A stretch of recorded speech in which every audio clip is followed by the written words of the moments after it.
Boa noite. Eu agradeço ao Eduardo e à Meire Reis o convite para estar com vocês neste evento. Soube dos eventos realizados este ano e vocês tiveram esta sabedoria de continuarem fazendo, de manterem as atividades do grupo, o que traz uma sustentação para atravessar este tempo e construir um tempo novo com as experiências de um ano de pandemia. Eu escolhi um provérbio para fundamentar a nossa reflexão espiritual agora. É o provérbio 24, 3 e 4. Com sabedoria se constrói a casa, e com discernimento se consolida. Pelo conhecimento, os seus cômodos se enchem do que é precioso e agradável. Observe que o núcleo do pensamento está em torno da casa. Eu sei que os meses de isolamento social e os efeitos da pandemia Covid-19 nos levam a pensar mais profundamente no significado dessa sabedoria dos antigos. Construir uma casa é, de certa forma, fácil, mas consolidar os sonhos que se tem para a vida na casa é realmente um desafio constante. Dentre as várias situações consideradas no processo de gestão da vida em família, a Covid-19 acrescenta o home office, trabalhar em casa. Talvez não seja essa a sua situação, mas seja a situação de vários dos seus amigos. E o que nós vamos pensar hoje é tanto útil para quem trabalha em casa como quem trabalha em um outro local, em um outro endereço, em um outro ambiente. Eu li recentemente da colunista Isadora Martins, do jornal Correio Brasiliense, o seguinte: o fim do isolamento social não significará o fim do home office para várias empresas estrangeiras e nacionais. Algumas estenderam o trabalho remoto até o fim do ano, outras já decidiram migrar de vez para o formato à distância e há aquelas que planejam voltar à medida que a crise sanitária melhorar, mas com flexibilização, possibilitando ao trabalhador ficar ou não em casa. Mesclar trabalho presencial e à distância deverá ser comum no cenário pós-pandemia. Uma pesquisa da Robert Half, empresa global de consultoria de recursos humanos, revela que 86% dos profissionais entrevistados querem trabalhar de casa mais vezes após o fim da quarentena. Ainda segundo o estudo citado pela jornalista Isadora Martins, que ouviu mais de 800 pessoas, 67% perceberam que é possível executar as tarefas remotamente. 49% consideram que o equilíbrio entre vida profissional e pessoal melhorou sem o deslocamento para o trabalho. E 25% estão mais confortáveis com as tecnologias. O que esta reportagem destaca é o equilíbrio entre a vida pessoal e profissional. Mesmo que você não tenha esta realidade hoje, eu vou considerar algumas atitudes que são necessárias para que se encontre equilíbrio entre a vida pessoal, o ambiente familiar e as atividades profissionais. Eu quero considerar atitudes saudáveis. E a primeira observação é esta: a pessoa que busca manter o foco nos seus ideais e opta por uma vida simples, com princípios e valores transcendentais, não apenas os valores temporais aqui da Terra, busca desenvolver atitudes saudáveis.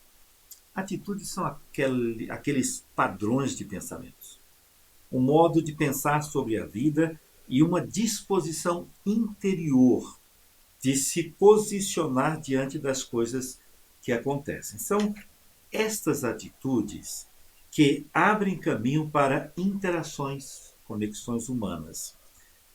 No encontro com o outro, que identificamos quem somos, burilamos o nosso caráter e encontramos sabedoria. A pessoa que tem atitudes corretas e consistentes, marcadas pelo princípio do amor, encontra uma realização pessoal e uma plenitude de vida. Eu sei que você quer isto. Vamos considerar 7 atitudes que abrem caminho para a inteligência espiritual entrar no ambiente familiar, no nosso dia a dia. Seja saudável nos relacionamentos. Veja sempre o lado alegre da vida. Procure sempre manter um ambiente de paz. Mantenha equilíbrio diante da adversidade. Valorize sempre a prática do bem. Seja sempre fiel. Tenha sempre o domínio próprio. Nós vamos considerar cada uma destas atitudes para que você possa fazer ajustes na vida, ver aquilo que precisa ser melhorado. E aquilo que já está bom, você pode manter. Mas como é bom a gente poder estar junto e refletir sobre estas coisas nesta noite.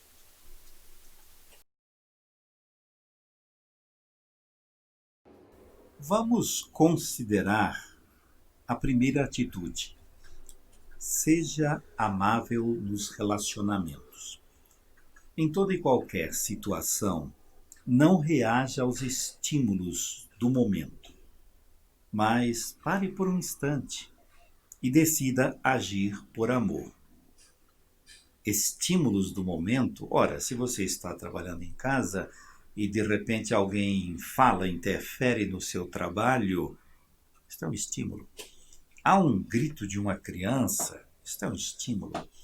Há um som alto da televisão, alguém que ligou em hora imprópria, é um estímulo. Um pedido que você faça alguma coisa, mas você tem tarefas a cumprir, são estímulos. Decida agir por amor. O amor é o vínculo da perfeição. É o elo que unifica, envolve e aperfeiçoa todos os elementos da vida. E nós podemos comprovar isto lendo Colossenses 3,14, o amor é o vínculo da perfeição, e lendo 1 Coríntios 13, aquele clássico texto sobre o amor. O amor é um elemento a ser aprendido, um sentimento que se caracteriza pela entrega incondicional sem esperar alguma coisa em troca. Por isso, ao invés de você ser uma pessoa reativa, seja proativo. Não apenas uma pessoa que reage aos acontecimentos da vida. A sua atitude amorosa vai surpreender a outra pessoa e promover um momento de reflexão da parte dela, lançando energia que gera novas realidades. É importante pensar nisso. A sua atitude, o seu gesto muda o ambiente, o momento, o cenário. Será sempre uma surpresa positiva que rompe a força do negativo e abre caminho para a criatividade nos relacionamentos e nos empreendimentos. Isso é uma aventura. Seja amável nos relacionamentos. A expressão de amor cultiva relacionamentos afetivos fortes e saudáveis. Uma segunda atitude, veja sempre o lado alegre da vida.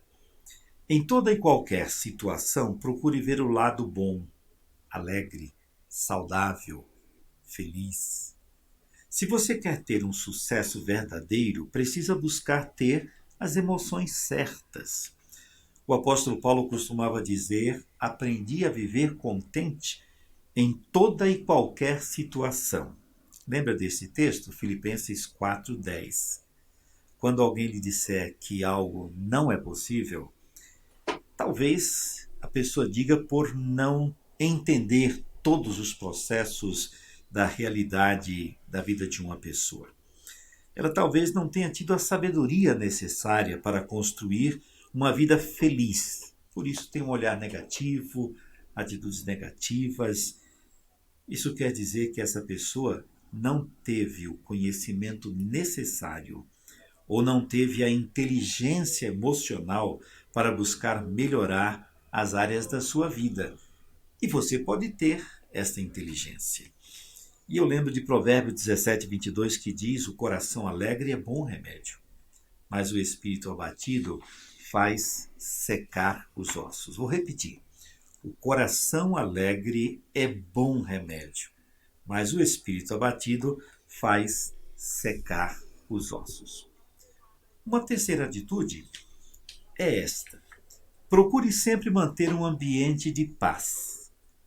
Diante de um momento de ansiedade, angústia ou uma situação de conflito, mantenha-se calmo e busque encontrar o ponto de equilíbrio que conduz à paz. Lembre de uma coisa: decisão, conduzir o momento, está em suas mãos. Não espere que esteja na mão do outro. É você quem decide. Por isso, evite queimar energia à toa, gastar forças sem obter resultado. Conte até 3 antes de falar, saia do padrão repetitivo, mudando o seu estado mental. Uma boa estratégia é falar em tom baixo e com mansidão. Eu sempre gostei daquela palavra do profeta Zacarias que diz: não por força, nem por violência, diz o Senhor dos Exércitos. Zacarias 4:6. E lembro também de um outro provérbio que diz: o coração em paz dá vida ao corpo, mas a inveja apodrece os ossos. Provérbios 14:30. Agora vamos considerar uma quarta atitude. Mantenha equilíbrio diante da adversidade.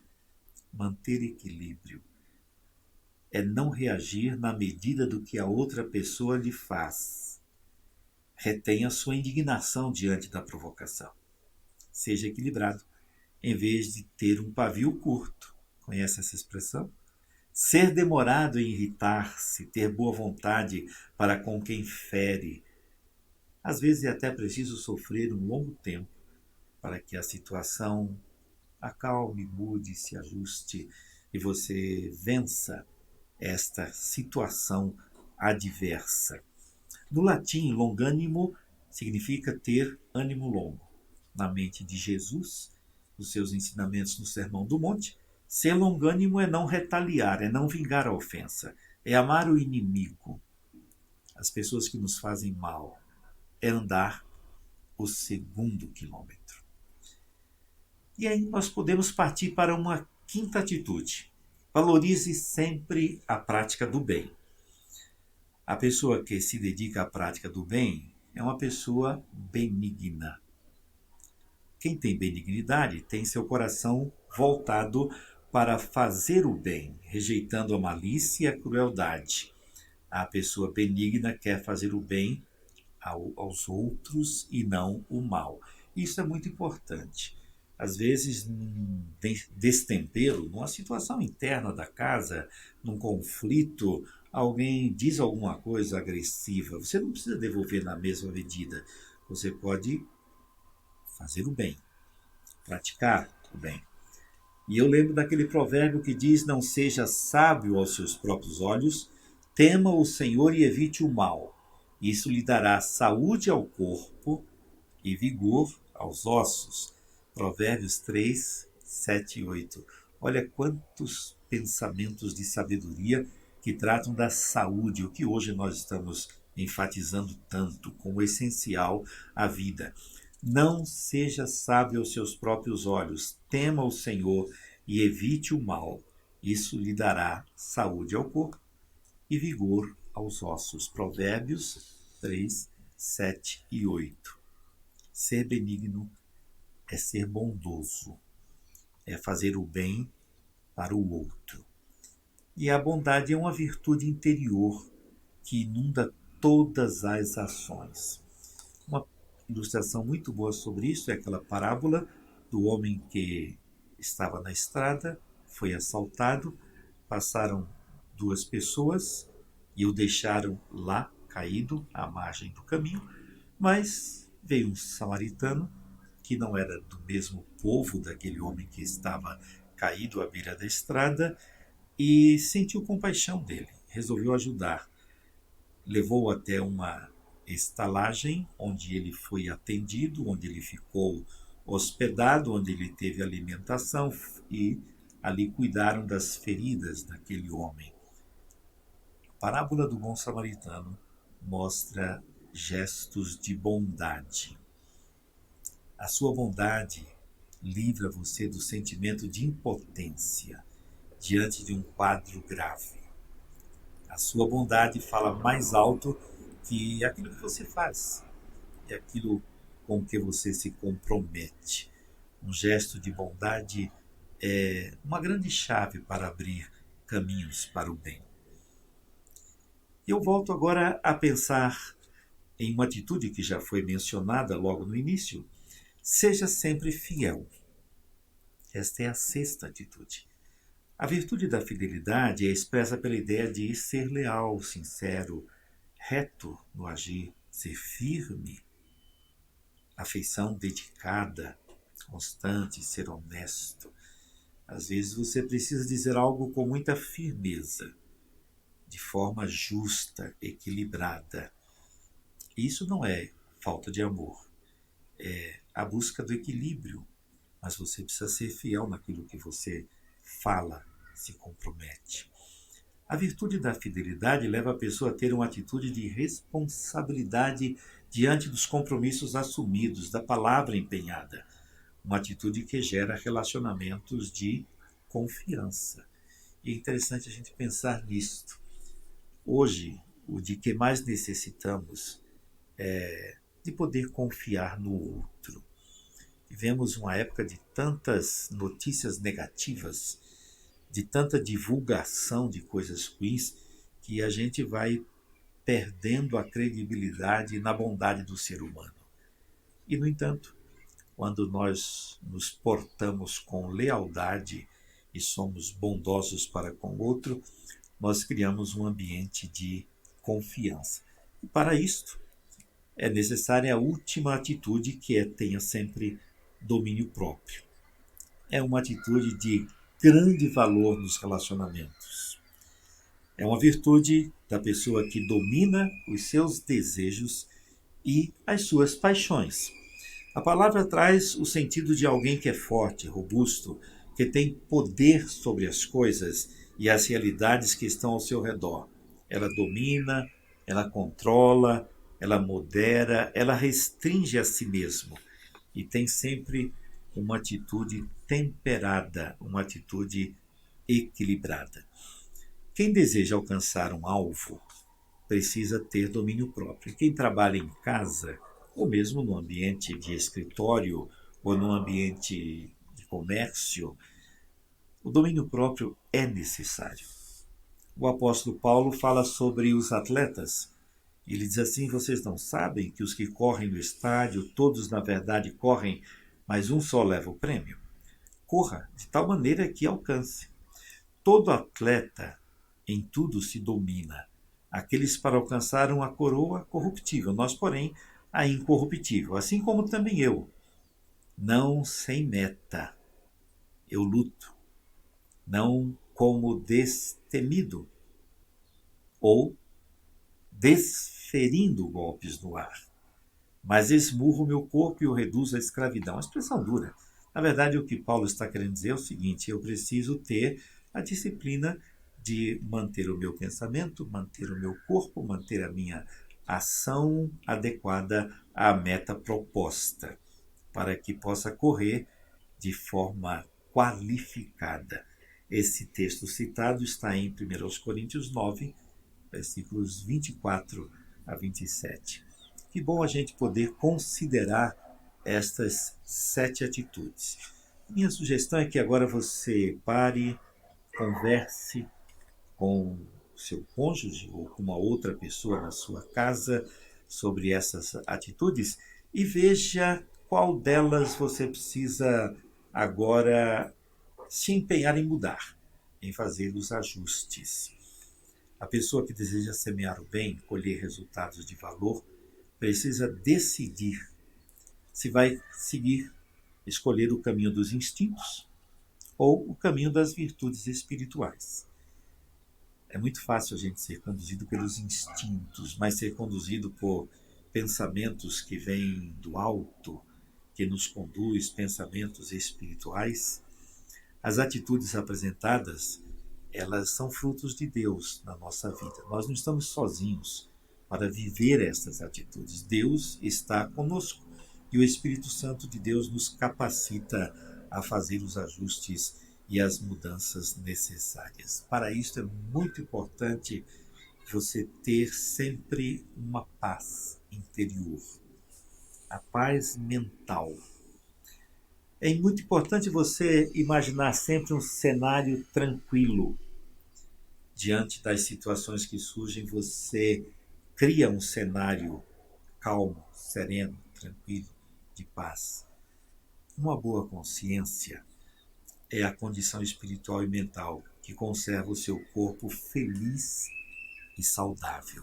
Eu lembro aquela expressão que o apóstolo Paulo usa quando ele diz: a paz de Deus, que excede todo entendimento, guardará o coração e a mente de vocês em Cristo Jesus. Eu imagino que foram muitos os conselhos, muitas as dicas apresentadas, mas você vai poder ouvir uma vez, duas, três, porque isso vai ficar disponível para você e com isto fazer os ajustes necessários na sua vida para ter um ambiente agradável para alcançar as suas metas e para ser bem-sucedido em tudo que faz. Atitudes saudáveis é o segredo para um ambiente feliz, onde a gente vive bem.